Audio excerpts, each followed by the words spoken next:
Part 29.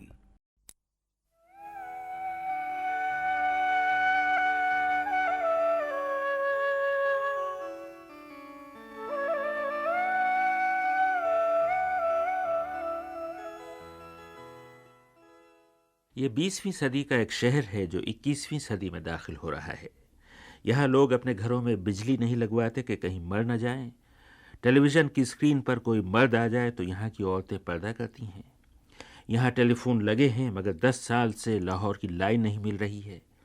یہاں چھوٹے موٹے جرم بند ہو گئے ہیں کیونکہ جرائم پیشہ لوگوں نے ہیروئن، چرس اور افیون کا کاروبار شروع کر دیا ہے۔ صوبہ سرحد والے اسے سرحد میں نہیں مانتے، پنجاب والے اسے پنجاب میں نہیں مانتے۔ دنیا کی نگاہوں سے گرا ہوا یہ ہے تحصیل عیسیٰ خیل کا شہر قمر مشانی۔ میں پہنچا تو سادات کے گھرانے میں رہنے کا شرف ملا۔ ان کا نام گلزار علی شاہ ہے۔ شہر میں ان کا پرانا گھرانہ ہے، خود گرداور تھے، اب ریٹائر ہو گئے ہیں۔ میں ان کے ہاں پہنچا تو رات ہو چکی تھی اور ان لوگوں کو میرے آنے کی پہلے سے خبر نہیں تھی۔ میں پہنچا، تعارف ہوا اور گھر کے دروازے میرے لیے کھول دیے گئے۔ نومبر کا مہینہ تھا، سخت سردی تھی۔ جلدی جلدی جھاڑیوں کی ٹہنیاں جلا کر میرے لیے پانی گرم کیا گیا اور جب تک میں منہ ہاتھ دھو کر فارغ ہوا روٹیاں ڈال دی گئیں اور کھانا پکا دیا گیا۔ دیر تک باتیں ہوتی رہیں۔ گھر کی لڑکیاں اور لڑکے سب تعلیم پا گئے تھے مگر یہ عمل یہیں ختم نہیں ہوا تھا۔ اس گھرانے میں آنے والا علم اور ہنر اب روشنی بن کر باہر کے اندھیروں میں پھیل رہے تھے۔ اس گھر کا نقشہ پنجاب کے اکثر 60-70 سال پرانے گھروں جیسا تھا۔ بیچ میں بہت بڑا دالان، سامنے بڑے بڑے برآمدے، ان کے اندر خوب اونچی اونچی چھتوں والے کمرے، اینٹوں کے فرش، چوبی کھڑکیاں اور دروازے جن میں رنگین شیشے لگے ہوئے۔ بعد میں ضرورتیں بڑھیں تو گھر بھی بڑھا اور دالان کی دوسری جانب نئے کمرے بنا لیے گئے۔ پھر نئی طرز کا غسل خانہ تعمیر کر لیا گیا، پانی کی ٹونٹیاں لگ گئیں اور چھت پر ٹیلی ویژن کا اینٹینا نمودار ہو گیا اور آخر آنگن میں بڑے بیٹے کا اسکوٹر بھی آ کر کھڑا ہو گیا۔ ہاں تو رات کافی ہو گئی تھی، میرے سلانے کا بندوبست شروع ہوا۔ گلزار علی شاہ صاحب نے بچوں کو ہدایت کی کہ ایک نئے کمرے کو خالی کر کے مجھے وہاں سلا دیا جائے۔ میں لاکھ کہتا رہا کہ کمرہ خالی کرنے کی کیا ضرورت ہے مگر کسی نے میری ایک نہ سنی۔ جا کر دیکھا کہ سب بھائی بہن مل کر کپڑے سینے اور سویٹر بننے کی مشینیں اور کشیدہ کاری کا سامان ہٹا کر میرے بستر کے لیے جگہ بنا رہے ہیں۔ یہ کمرہ ان مشینوں سے کیوں بھرا ہوا تھا ذرا دیر بعد آپ سنیں گے۔ ہاں تو مجھے وہیں سلا دیا گیا۔ زندگی میں پہلی بار سلائی، کڑھائی اور بنائی کی مشینوں کے ہجوم کے درمیان سویا، اور اگر رات بھر باہر سڑک پر کتے نہ بھونکتے تو بے حد غافل سوتا۔ صبح ہوئی تو میں نے اصرار کیا کہ باہر چل کر شہر قمر مشانی کی سیر کی جائے۔ لڑکے مجھے لے جانے کے لیے جھٹ تیار ہو گئے مگر میں پتلون قمیض پہننے لگا تو عجب بات سنی۔ کسی نے کہا، سر باہر نکلنے کے لیے یہ لباس مناسب نہیں رہے گا، لوگ انگریزی لباس پر اعتراض کریں گے۔ تو اب سوال یہ تھا کہ پھر کیا پہنوں؟ پتلون قمیض کے علاوہ میرے پاس سفید ململ کا کرتا اور سفید لٹھے کا پاجامہ تھا۔ یہ پہن لوں؟ میں نے پوچھا۔ یہ تو اور مشکل میں ڈال دے گا سر، جواب ملا۔ مسئلہ شاید یہ تھا کہ جیسا سب کا لباس ہے ویسا ہی میرا لباس بھی ہونا چاہیے۔ میں اگر اجنبی نظر آیا تو کہیں لوگ انگلیاں نہ اٹھائیں، سوال نہ پوچھیں، پریشان نہ کریں۔ مجھے بتایا گیا کہ ابھی تک یہ لوگ اجنبیوں کو ستاتے ہیں۔ اس کے بعد یہ ہوا کہ بہت سے لوگ مجھ سے ملنے آ گئے۔ میں اپنی لندن کی قمیض اور ڈھیلا ڈھالا خاکی پتلون پہنے ہوئے تھا۔ باتیں کرتے کرتے ہم سب باہر نکل گئے اور شہر کی سڑکوں پر گھومنے لگے۔ کسی نے میری طرف انگلی تو کیا، آنکھ بھی نہیں اٹھائی، نہ کسی نے اعتراض کیا نہ شکایت۔ البتہ میں نے ایک فرمائش کی جسے سن کر سب کے سب ٹھٹک کر رہ گئے۔ میں نے کہا، قمر مشانی کی بہت سی طالبات BBC کو خط لکھتی رہتی ہیں، میں لڑکیوں کے اسکول جانا چاہتا ہوں ورنہ وہ شکایت کریں گی کہ میں آیا اور مل کے بھی نہیں گیا۔ سارے مجمع نے نفی میں گردنیں ہلا دیں۔ نہیں سر، لڑکیوں کے اسکول میں کسی غیر مرد کا جانا مشکل ہے، ناممکن ہے،